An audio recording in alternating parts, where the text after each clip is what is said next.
Welcome friends to another rSlash Am I the Jerk Here video. Today we've got a lot of hard-hitting questions, and our first story of the day is from Nadia AITA. Am I the jerk for not allowing my mother to visit my sick child in hospital? This all happened a few months ago, but my mom keeps bringing it up, so I'm wondering if I did something wrong. My girlfriend Nadia and I have been together for almost 4 years.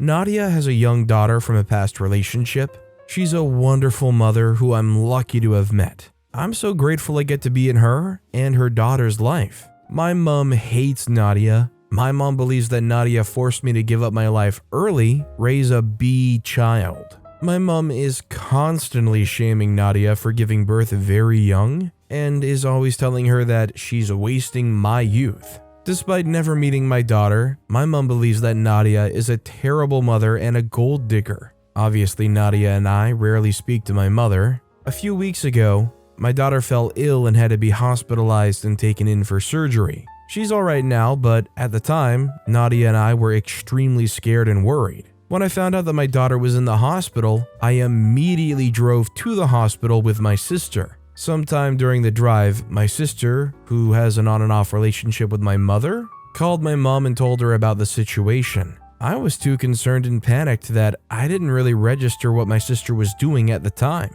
My mom met Nadia and me at the hospital while we were anxiously waiting for our daughter to get out of surgery and gave the both of us a hug.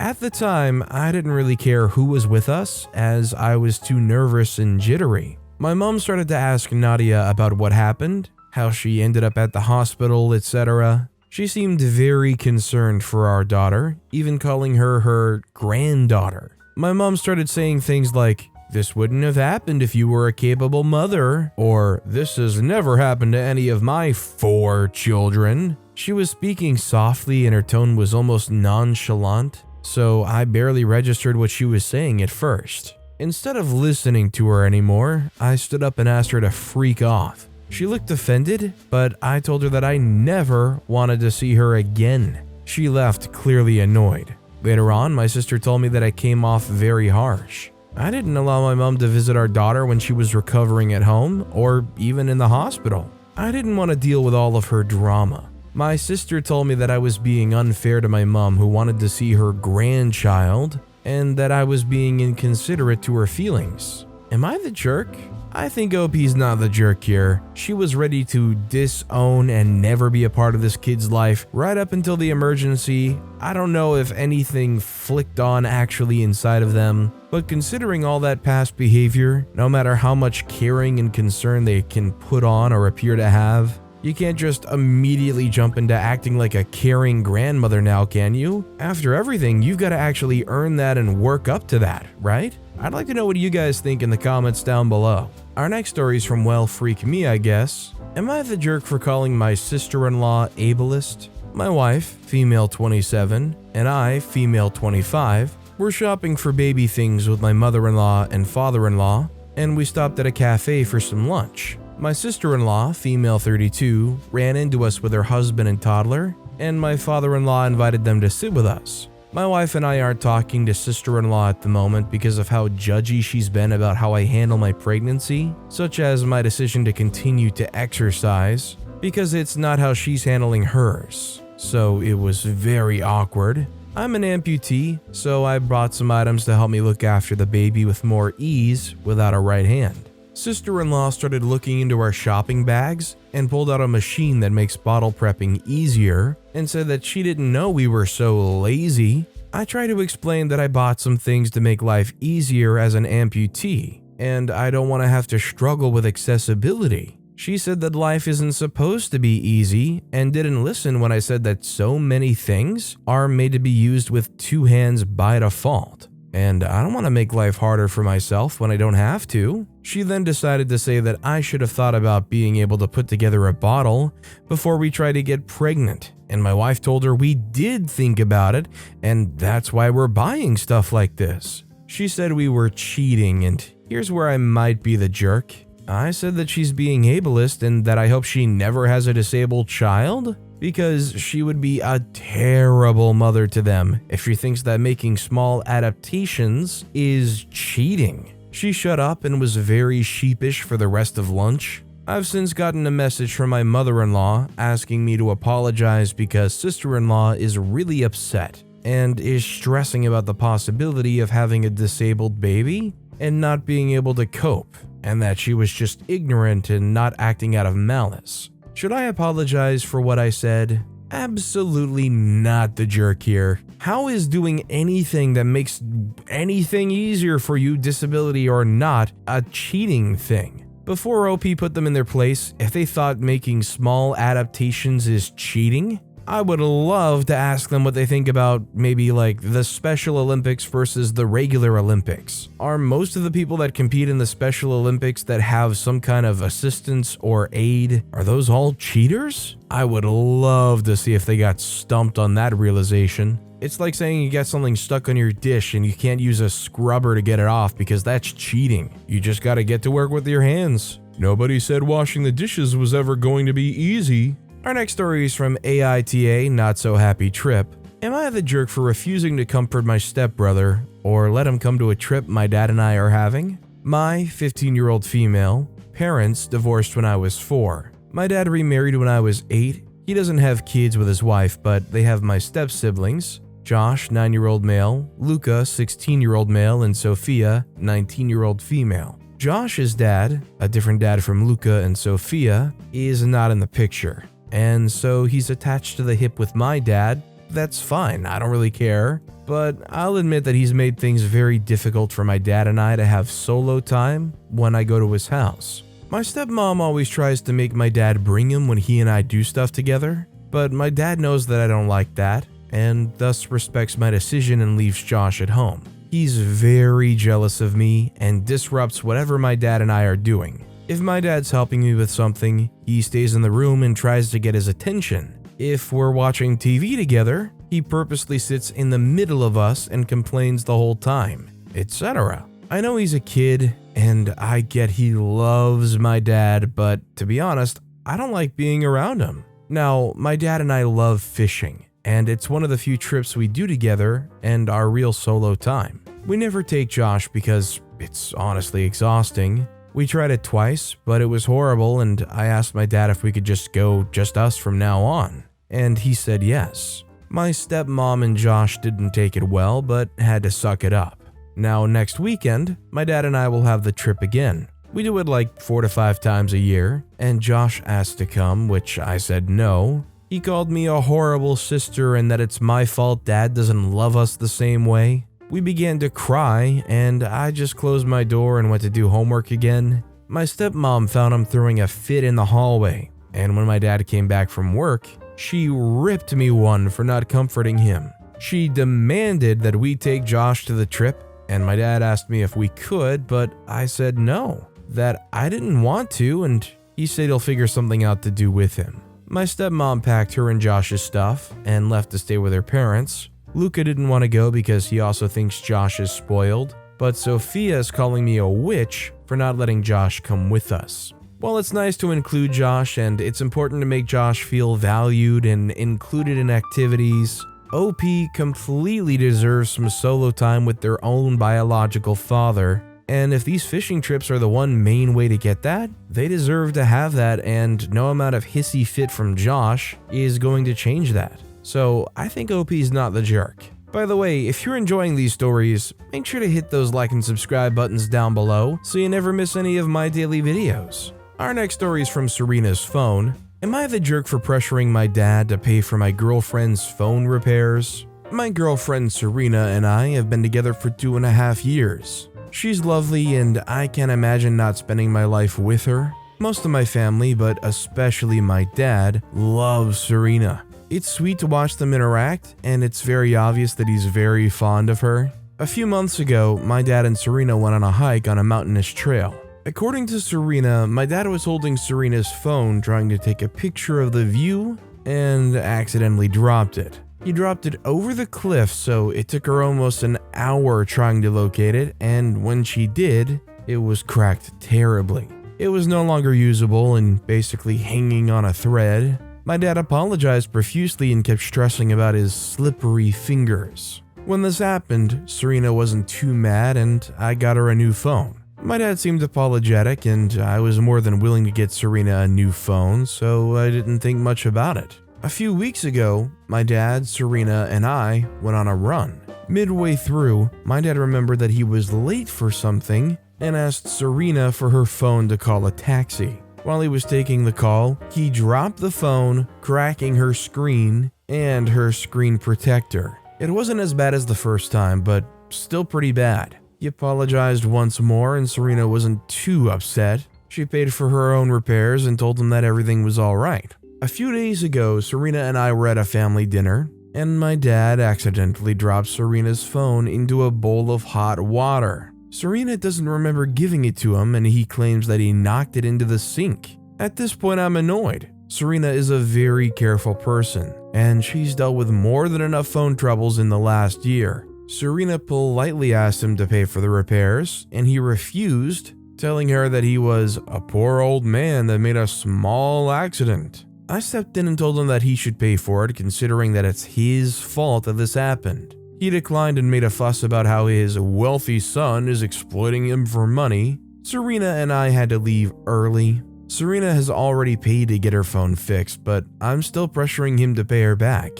A few of my family members think that I shouldn't make this my hill to die on. It's just incredibly weird, the way that this guy broke the phone 3 different ways, 3 different times. It's one of those situations that's so bizarre to the point where you're like, well, that can't be targeted, right? Why would they do that? But then at the same time, you're like, but it seems so specifically targeted. Who drops somebody else's phone twice and then does it one more time, unprompted, into a bowl of hot water? This is targeted, right? I'd like to know what you guys think in the comments. Our next story is from Like the Comedian. Am I the jerk for yelling at another parent during pickup?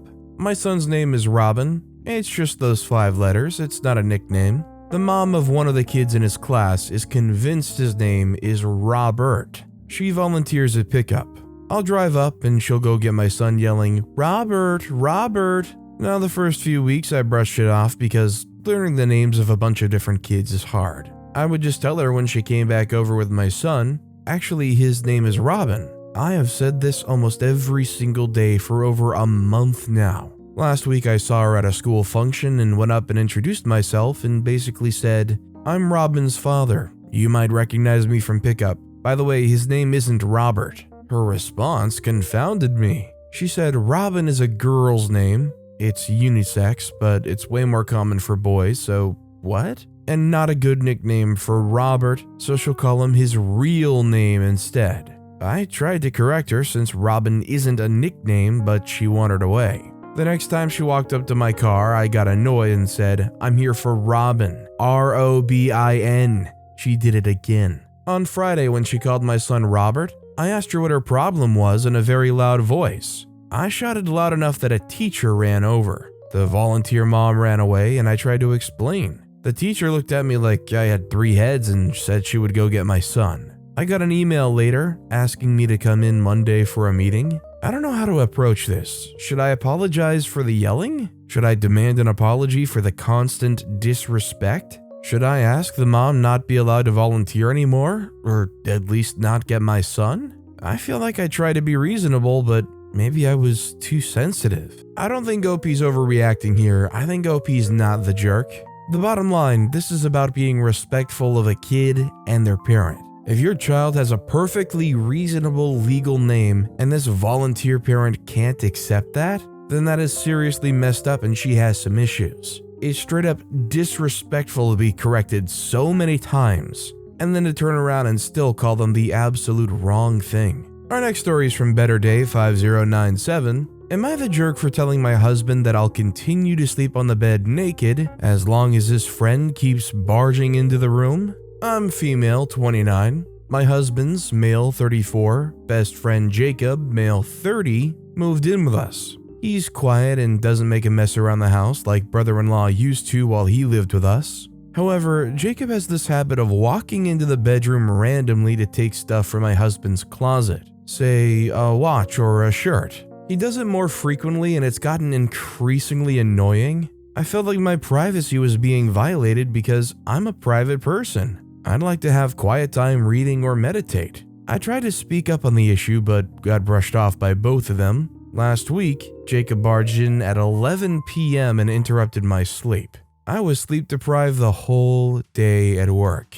I got fed up, so what I had decided to do is start sleeping on top of the bed, full naked whenever I'm there. Last night, Jacob walked in at 10 p.m. while I was there, and when he saw me, he let out a loud crap and quickly turned around and rushed out. I started hearing a commotion outside, so I got dressed to see what was going on. I was met with a lot of yelling and scolding and shaming from my husband, saying I was out of line to expose his brother to such a horrendous sight. I asked what he meant, and he yelled at me to stop acting dumb. I said I felt frustrated after my privacy got violated, and he went on about how Jacob was only there to grab something, which literally takes seconds, then went on about how I made him uncomfortable while describing my behavior as slutty. The arguments got heated, and he told me to start putting on some decent clothes and act like a lady instead of the aforementioned word, since it's his room too, and he already gave permission.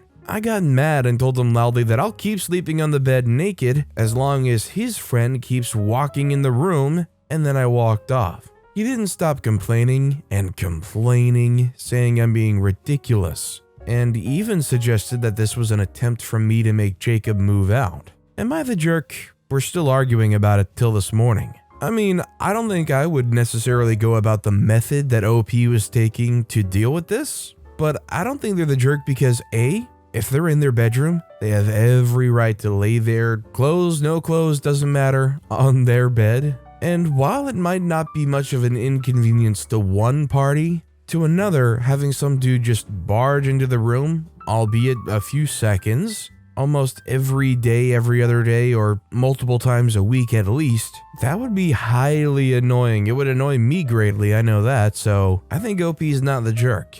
Our next story is from Horror Network 5044. Am I the jerk for telling 5-year-olds that they couldn't play with my trampoline? I'm a 32-year-old female who has 2 kids. Both of my kids have wanted a trampoline since they were 6. I saved money for 6 months to buy the trampoline, and all of my kids are grateful for it. The trampoline was hard to get, and my kids wanted the expensive one, so if someone broke the trampoline, then there wouldn't be another one. All of my kids use it a lot since it was the most expensive thing I got them, and we shared a lot of memories on it. I have a neighbor who has 3 kids who are the age of 5. One day, all 3 kids in their family asked us if they could play on the trampoline. I said yes, and they'd been coming for a few months now. The family's low income, and I feel bad for the kids. However, one day, they broke the trampoline. It wasn't just a tiny hole I could fix in a few minutes, it was a huge hole in the middle of the trampoline. You could guess how I was feeling, and I banned them from coming on the trampoline. They didn't even feel bad. No kidding, this is what they said. Well, if you're so rich, then you should just get a replacement. I couldn't get another trampoline since I'm low income myself, and my kids were disappointed. My friends say I was overreacting and that I should still let them on it. A big hole in the middle of the trampoline? Is that even fixable? Don't you have to just go and get a whole new intersection for a trampoline? Honestly, I don't care what kind of income level you are. I don't think that's an insignificant purchase regardless. I mean, obviously you can have so much money that it just doesn't matter, but unless you really don't care, it's probably going to spend enough for you to be like, man, I wish I didn't have to spend that much money regardless. Also, imagine if any of these kids got seriously hurt, they'd probably be coming after OP and their rich person money. Our next story is from Positive Bean. Am I the jerk for not wanting to talk to my sister after she didn't invite me to her wedding? So I, 19-year-old female, have 2 half-sisters, Haley, 30-year-old female, and Sarah, 32-year-old female. Before my dad met my mom and had me, he was married to Mary, 60-year-old female, and had Haley and Sarah. My dad wasn't happy in their marriage, and after around 15 years of being married, they filed for divorce. 2 to 3 years later, my dad met my mom, and they fell in love. My dad didn't want to start a relationship because he didn't want to hurt Haley's and Sarah's feelings, but eventually decided to have me with my mom, which didn't turn out to be a problem, since Haley and Sarah were ecstatic to hear that they were getting a baby sister. They also never had a problem with my mom. They like her, and my mom's always there to help them when they need help, which is why I was devastated when she didn't invite me to her wedding. In 2018, my dad told me Sarah was getting married, and I was overjoyed. I know her fiance and her really nice, and I was super excited to go dress shopping since I thought I would be invited to. I wasn't, because Sarah's mom Mary never wanted to see me. She's basically been ignoring my existence ever since I've been born. My dad and sisters always took care so that I wouldn't run into her when staying at Sarah's place, for example. Sarah never told me I wasn't invited to go dress shopping. I found out by Haley telling me what a nice dress they picked out. I was taken aback, but didn't think too much about it. My sister's wedding was in Italy, and when my dad booked the ticket to go, I realized I wasn't invited since he only booked one. My mom had warned me after they got engaged that I probably wouldn't be invited and to not get my hopes up, but I didn't think Sarah actually wouldn't invite me because her mom can't cope that my dad moved on and had a child with another woman. What hurt most though is that Sarah never told me I wasn't invited. No text, letter, talk, nothing. She just moved on with her life like it never happened. She never tried to talk to me about it. When I saw her at family gatherings after, she only made small talk with me as if nothing happened. Ever since I kinda detached myself from her and didn't go over to her place with my dad or anything, after a couple of months I completely stopped talking to her because I noticed my mental health was suffering and I decided to do what's best for myself, which is going no contact and avoiding her at family gatherings or not going altogether. It's been 4 years and my dad asked me to maybe talk it out with her. He doesn't want to pressure me to do anything, but he says that family's important and that he would like it if we got along. He also told me that he never knew she never told me I wasn't invited, that she told him she had talked to me. He understands I'm upset and he doesn't want to get involved, he just told me how he felt. She's also been trying to reach out to me a couple of months ago by asking my dad if he could ask me to have a talk with her, which is why he brought it up in the first place. Am I the jerk for not wanting to talk to my sister since it's been so long? Should I just get over it? I think even if it was like within the first year of that happening, maybe it could still be somewhat salvageable or you could have that heart to heart. But after turning the cold shoulder and just outright ignoring you for 4 years, and then not having the spine to do it yourself and having to get somebody to ask you by proxy, I think you have every right to turn that down because, it's been too long. Everything's just been too telling up to this point. This next story is from Odd Trifle 2604. Am I the jerk for not buying my kid food? This morning, I asked both my kids what they wanted for breakfast. One requested an omelet, the other waffles. Omelet kid ate, waffle kid refused. We went to church where Mr. Waffle cried about being hungry. I reminded him of the breakfast he refused. I stopped on the way home and bought a lunch for me and omelet only. Waffles were reheated for lunch. My boyfriend says that I'm the jerk for eating in front of him. Am I the jerk? I don't think OP's the jerk because when I put myself in OP's shoes, I'm thinking about how this kid purposely looked you in the eyes and said, I want waffles. You take the time and effort to make those waffles for them, and then they just say, no, I don't want them. Well, you must not be too hungry then, maybe you'll want them later. I think it's a good exercise to teach the kid to be happy with what they asked for originally, and also to not be wasteful. Our next story is from End of the Bread. Am I the jerk for tricking my boyfriend's daughter into eating the ends on the bread? I, 27-year-old female, have been dating Ben, 32-year-old male, for 2 years now. Ben has a 12-year-old daughter, Sam. I met Sam about a year ago and it didn't go very well at the beginning. Sam not wanting someone to replace her mom. I'm not trying to do that. And a whole problem of she still wants her parents to get back together. Ben and her ex got divorced 3 years ago, 50-50 custody. I'm the first serious relationship with Ben, which makes it harder for Sam. Sam and Ben do therapy and it got better. I sometimes join for it, but that's rare and it is by Sam or Ben invite. Anyways, it is better now, but Sam has a habit of, if it's something I enjoy, she likes to take it. An example is I love the color green. Sam does not, but will go and grab something of my favorite color and there's none left. Or if I say I can't wait to eat that leftover, she'll go and eat it. It's small petty stuff and really doesn't affect me in the long run, but it can be annoying. So last month I went to make a sandwich and the only thing left was the butt of the sandwich pieces. I was being sarcastic when I said I loved the end pieces. Well, Sam heard that, and from that point on, she would go out of her way to eat the end pieces. It took me a while to get what she was doing, and every time she would do it, she would be miserable. She really hates the end pieces. I thought she would stop on her own since she didn't like it. Well, today is when it blew up. I made some French toast and basically used half the loaf of bread. It was all well until Sam asked why I didn't use the end pieces. I told her that I don't like eating them at all.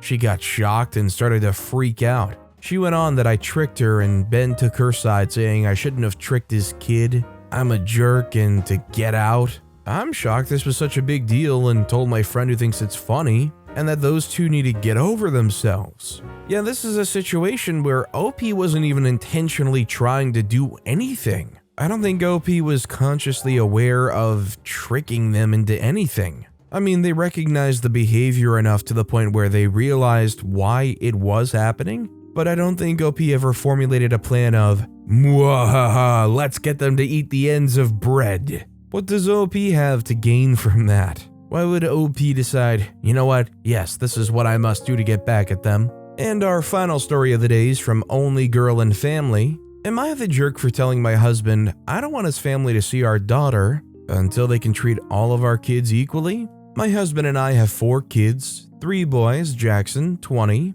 Michael, 17, and Nicholas, 16, and a girl, Charlotte, 14. Before Charlotte, the last girl born into my husband's family was my husband's grandmother. When we announced that we were pregnant with a girl, his family went crazy. We've gotten more presents from his family for Charlotte than we've gotten for all our sons combined. Heck, we had a 2-bedroom house when we got pregnant with Charlotte, and his family bought us a 3-bedroom house so she could have her own room.